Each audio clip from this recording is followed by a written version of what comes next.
possible, no matter how deep their bondage is, to go out of that exile. But how's it possible to go to that exile? It's possible because God Almighty wants that. The exile is a state of affairs that's meant to propel us to the redemption. So when a person finds himself constrained in whatever aspect is spiritual matter or mental matter, emotional matter, physical matter, whatever the constraints are, that one has to realize that that's the point is the fact that you feel the constraint is already a good thing.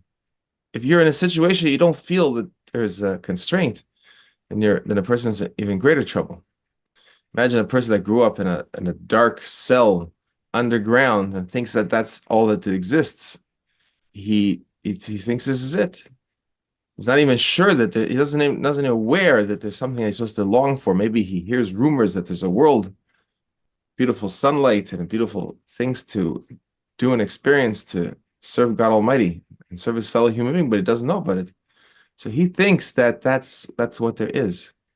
If you have a person who's sitting in jail in a cell, he's been put in a cell in a dungeon, and he's in pain from the fact that he's limited, he can't move around, he can't get out, he can't see his family, it's dark, and so forth, then he's a big step, he thinks he's in tremendous difficulty, and he is in that sense, but he's a big step ahead of the guy who doesn't know that there is any other existence. He's in the same cell, but he thinks that this is it.